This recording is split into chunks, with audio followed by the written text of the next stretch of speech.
جس طرح کہتے ہیں کہ ایک نوجوان تھا جس کو شہزادی سے محبت ہوئی، بادشاہ کی بیٹی سے محبت ہوئی، اس سے شادی کرنا چاہتا تھا۔ دربار میں ایک وزیر تھا جو اس کا جاننے والا تھا، وزیر کے پاس گیا اور وزیر سے کہا کہ تم کسی طرح میری شہزادی سے شادی کراؤ۔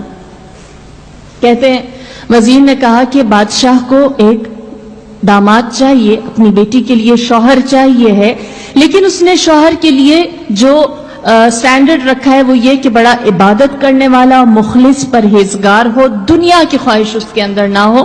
اگر تم کچھ عرصے کے لیے ایسا پریٹینڈ کرو، بہت عابد و زاہد بن جاؤ، کسی جھونپڑی میں جا کر جنگل میں اکیلے رہو اور وہاں عبادت کرو تو میں تمہارا یہ کام کر سکتا ہوں۔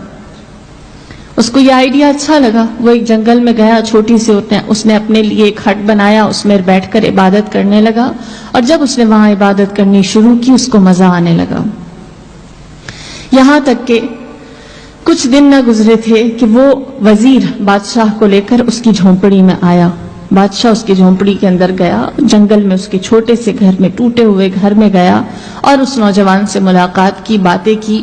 بادشاہ امپریس ہوا اور اس نے کہا اس نوجوان سے کہ مجھے تمہارا عبادت کرنا، تمہارا تقوی اچھا لگا، میں چاہتا ہوں تم کسی دن میرے پاس آ کر محل میں ملو، میں اپنی بیٹی کے لیے شوہر تلاش کر رہا ہوں اور مجھے لگتا ہے کہ تم میرے آنے والے مستقبل کے لیے ایک اچھے جمائی، ایک اچھے داماد ثابت ہو سکتے ہو۔ جب بادشاہ نے یہ کہا اس کو اپنی خواہش مل گئی۔ اس نے فوراً بادشاہ کو جواب دیا اور کہا مجھے تھوڑا سا وقت چاہیے، پھر میں آپ کو ریسپونڈ کرتا ہوں، آپ کی خدمت میں حاضر ہوتا ہوں۔ وزیر خوش ہوا، اس نے اپنا وعدہ پورا کر دیا۔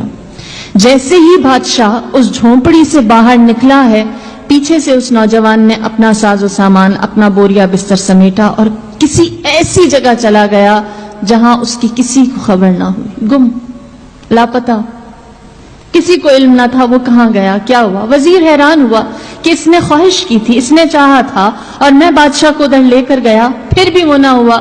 یہاں تک کہ بہت عرصہ گزر گیا۔ ایک ٹائم کے بعد اس وزیر کی ملاقات اس نوجوان سے ہوئی جس سے اس نے بادشاہ کی ملاقات کروائی تھی، لہٰذا اس وزیر نے پوچھا مجھے بتا جب تیری خواہش پوری کر دی گئی تھی تو کیوں چلا گیا، تو نے کیوں اپنی نیت، اپنا ارادہ بدل دیا اور اپنے اس ڈیسیجن سے ہمیں تم نے انفارم بھی نہ کیا۔